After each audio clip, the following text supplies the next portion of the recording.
Hello and welcome to a new episode. When working on my last prop making project, I realized that my workshop is kinda up to the job when it comes to electronics, but that the metalworking part of my workshop needs a major overhaul. At the same time, I'm also helping a group of friends to build a basic metal workshop from scratch. And as luck would have it, a few kilometers down the road from their place, they showed me a pretty cool scrapyard where a lot of decommissioned materials, parts and tools from surrounding industrial operations can be found. In the last episode that I uploaded just a few days ago, I showed you how I restored an old blacksmith's vise that I also found at that scrapyard. In this episode, I will show you how I built a small welding table from scrap I found at that place. The first thing that you need and that you should be looking for once you have found a scrapyard where they let you have a look around is a steel plate. You can see here two plates that I bought for this purpose.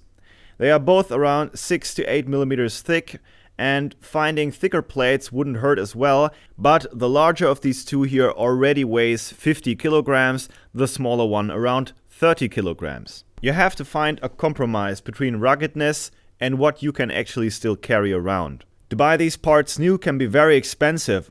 The downside of the plates you might find at the scrapyard though is that they are often heavily coated in paint that needs to be removed entirely.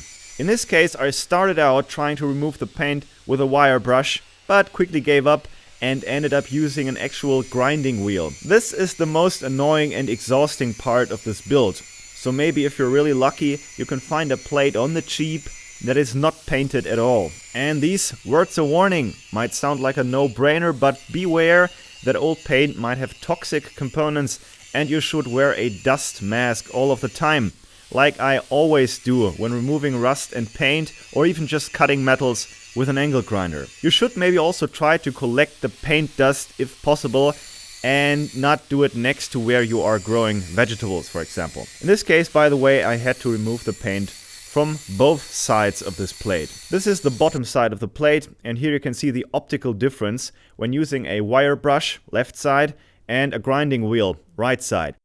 And because at some point in the past 2 holes had been drilled in the plate, I used a TIG welder to close them, and then I ground off the welds until you really couldn't tell the difference anymore. The top of the welding table was basically ready, and this is of course the most important thing you need. But I'm really annoyed with my old workbenches because they are not stiff enough and can't be bolted to the ground. This time I want to build something really rugged, and that's why I decided to use these U-channels from this used frame here for the legs. This is technically scrap from the scrapyard, but actually it's just a bunch of pretty new massive steel channels that were cut and welded into rectangular frames for some now no longer relevant purpose. I want to use the longer sections as the legs and the smaller sections of these frames as feet to be bolted to the ground. I want to fasten a vise to this table later on, and that's why I want it to stand as firmly as possible. After cutting these parts to the right length with a cutoff wheel, I started to weld the legs and the feet together. I started TIG welding, but then I ran out of argon on a Saturday afternoon. So I was forced to revert to good old stick welding. To connect the legs together to an actual frame, I needed more steel though. And here you can see brand new square tubes right next to U-channels and angles from the scrapyard. Square tubes are hard to find at the scrapyard, probably because everyone is looking for those. Again, the parts from the scrapyard are much cheaper, but of course some work has to be put into removing the rust before welding. There is no free lunch.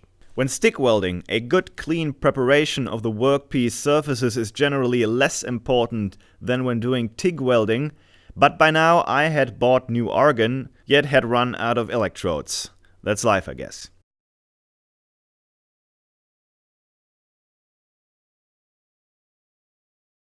And I use more angle pieces to complete the frame. While 2 of them are welded in place close to the ground, the others are at medium height. You'll see why in just a minute. In the next step, I welded the plate to the top of the frame. I was actually planning to use bolts to make the tabletop removable so that I could still carry around the table all by myself, but well, what do you have friends for? And speaking of friends, as you might have guessed, I built this table over at a friend's place where I'm helping to establish a new metal workshop, mostly for arts projects. And it just so happened that the father of one of my friends here works at ESAB, you know, the welding machine manufacturer, and he came over with a pretty much brand new MIG-MAG welder that he kind of donated to them. And as if that wasn't more than you could possibly ask for already, he also took the time to teach everyone there the 101 of MIG-MAG welding. And what can I say? It felt great that something that I had just built was used by other people rather than myself, and they also used it as if it was the most natural thing in the world.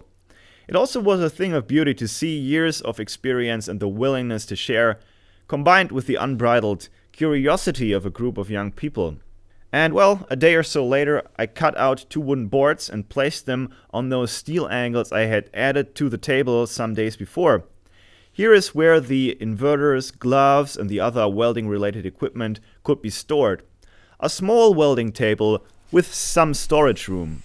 Maybe not ideal for bigger workshops, but in my place there are a lot of different tools that are important to my work, but that still are only needed every other month or so. That's why it's important that these things don't take away too much space. And well, then in the quiet of the evening hours, I took the time to test the new table myself, and I guess we'll bring it over to my shop soon then. So this was the second project where I used materials from the scrapyard, and a third one is already in the making. And this video will also go online in a German language version, link in the video description. So I hope that you like this idea, and if yes, then please give it a thumbs up, and if you want to support future videos, please consider visiting my Patreon page under patreon.com/tpai. See you soon.